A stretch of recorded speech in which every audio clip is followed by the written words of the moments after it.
Stop scrolling. What you are about to hear was never meant for a careless mind, a wounded ego, or a person hungry for control. Sophia did not reveal Solomon's forbidden grimoire so you could dominate people, punish enemies, or force the universe to obey you. She revealed it because ignorance has become more dangerous than knowledge. But listen closely. The same wisdom that can rebuild your life can also expose the darkest part of you. The same principle that can create wealth can make you worship money. The same force that can sharpen your influence can turn you into a manipulator. And the same secret that can make you powerful can destroy your character if you use it without restraint. This is not a game. This is a test. If you came only to gain an advantage over others, leave now. But if you are ready to master yourself before trying to master your world, stay until the end. Subscribe, like this video, and comment one word: wisdom. Solomon was not remembered only because he possessed gold, authority, and a throne. He was remembered because he understood what most people never learn. Power does not begin in the hand, it begins in the mind directing the hand. Wealth does not begin in the marketplace, it begins in the beliefs that determine what you pursue, tolerate, reject, and become. Influence does not begin when people notice you. It begins when your inner world becomes so ordered that confusion can no longer choose your decisions. Sophia revealed that the forbidden grimoire was not merely a book of symbols, names, and hidden commands. Its deepest layer was a mirror. Every page reflected the reader. Every promise of power asked one silent question. If you received everything you are asking for, who would you become? That is where most people fail. They ask for money before developing restraint. They ask for authority before learning responsibility. They ask to be admired before becoming honest. They ask to defeat their enemies while secretly becoming exactly like them. Then they blame fate when the gift becomes a curse. That is not mastery, that is possession. And your response begins with brutal honesty. The first forbidden principle was simple. Whatever you refuse to control within yourself will eventually control you from outside yourself. Your anger will choose your words. Your insecurity will choose your relationships. Your fear will choose your career. Your hunger for approval will choose your personality. Your resentment will choose your future. You may call these decisions, but they are not decisions when they are made by wounds you refuse to examine. Sophia revealed that Solomon's first discipline was not commanding mysterious forces, it was commanding the chaos within him. Before speaking, he observed his motive. Before judging, he questioned his pride. Before acting, he considered the invisible cost. What will this decision teach my mind? What kind of person will this action train me to become? What must I silence inside myself in order to do this? Evil rarely enters your life announcing itself as evil. It arrives as justification. It whispers that you deserve to hurt them because they hurt you.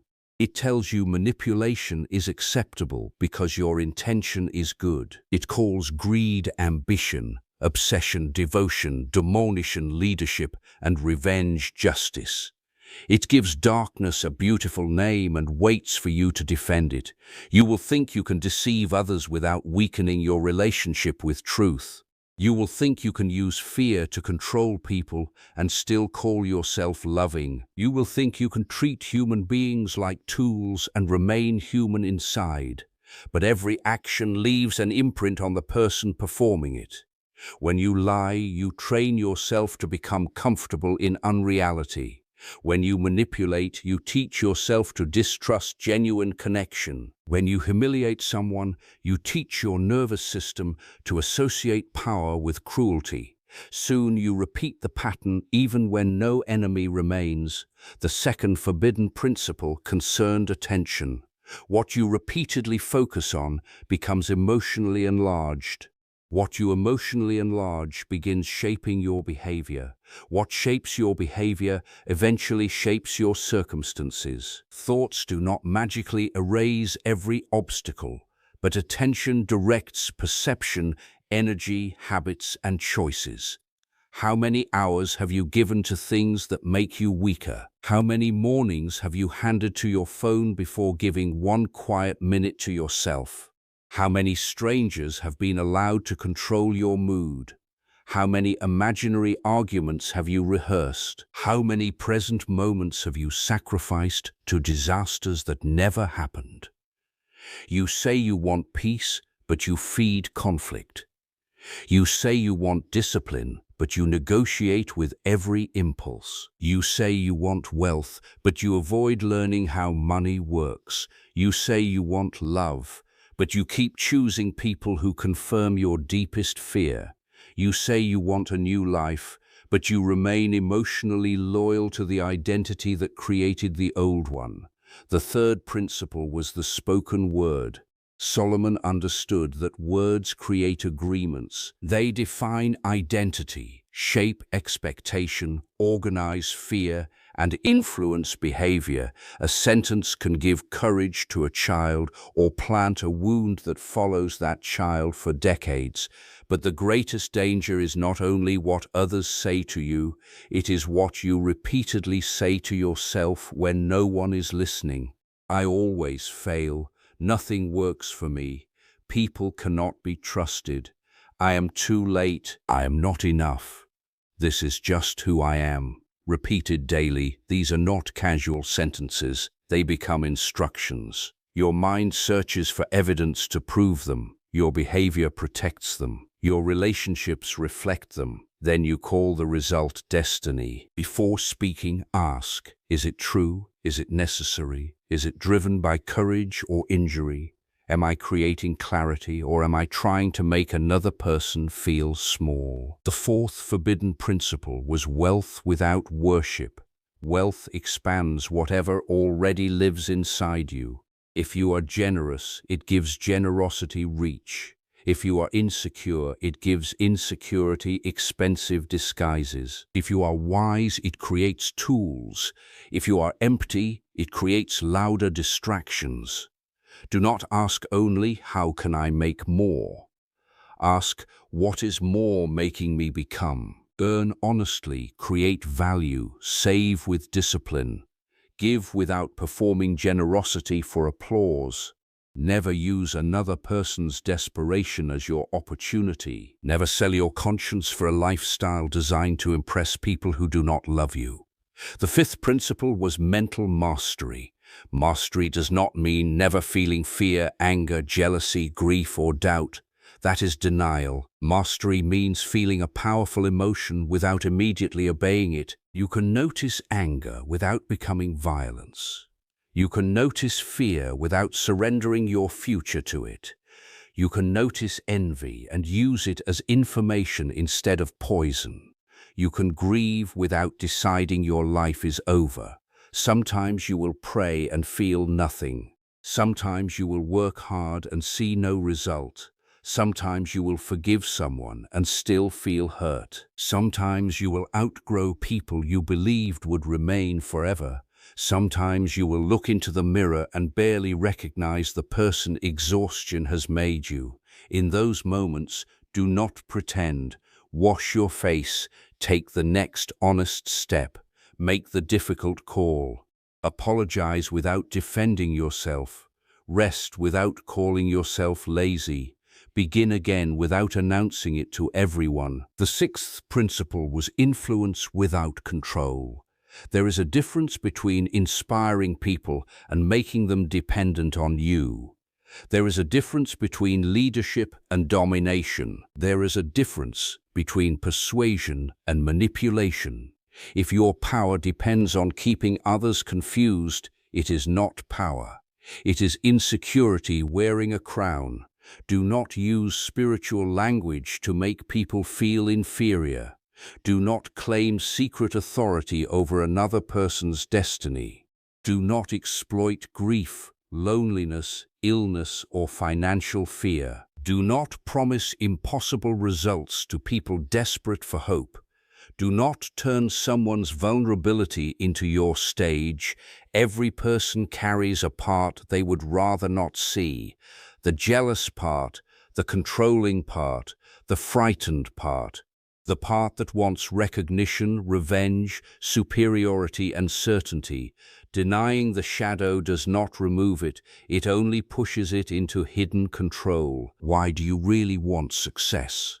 Why do you need that person to regret losing you? Why does someone else's confidence threaten you? Why do you keep returning to situations that wound you? Why do you say you want freedom while choosing familiar pain? Maybe you do not only want success. Maybe you want revenge on everyone who overlooked you. Maybe you do not only want love. Maybe you want someone to erase your loneliness. Maybe you do not only want spiritual growth.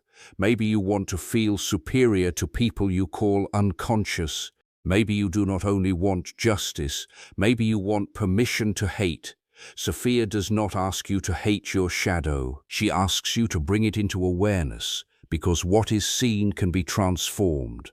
What is denied becomes destiny. You are responsible for the energy you bring into a room.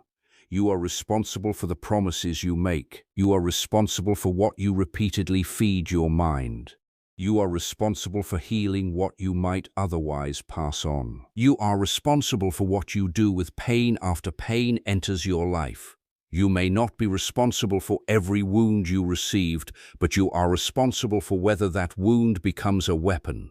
Pain says, make them suffer. Wisdom says, end the pattern. Ego says, prove you are powerful. Wisdom says, become trustworthy with power. Fear says, control everything. Wisdom says, control your response. Greed says, take more. Wisdom says, become more valuable. Pride says, never admit you were wrong. Wisdom says, truth matters more than image. Perhaps this found you while you are standing between two versions of yourself. One wants quick power, quick money, quick recognition, and quick revenge. The other wants something slower and more difficult, character. Power without character becomes destruction. Knowledge without character becomes arrogance. Wealth without character becomes exploitation. Spirituality without character becomes performance. Influence without character becomes manipulation. Sophia revealed the grimoire not because you need to summon something outside yourself, but because you must confront what has been ruling you within. Not because you were chosen to stand above others, but because you were being challenged to rise above your old impulses. Not because the universe owes you a throne, but because your life requires you to become worthy of trust. Your next level will not be protected by excitement. It will be protected by discipline.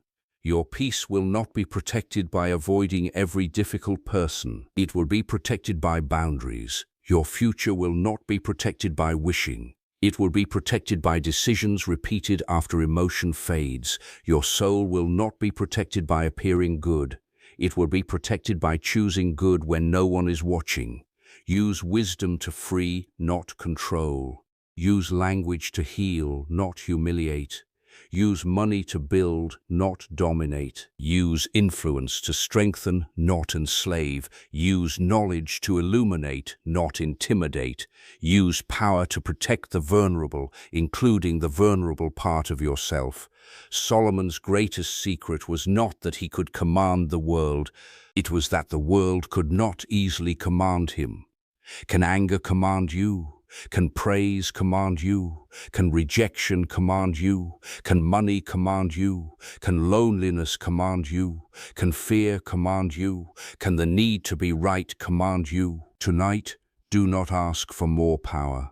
Ask for the strength to become safe with power. Ask for the wisdom to recognize when ambition becomes greed. Ask for the courage to tell the truth when deception would be easier. Ask for the humility to repair what pride damaged. Ask for the patience to build something real. Delete the message written in anger. Return what does not belong to you. Keep the promise no one would know you broke. Stop chasing the person who keeps teaching you to abandon yourself. Spend 1 hour learning the skill you keep saying you want. Walk away from the opportunity that requires you to betray your values.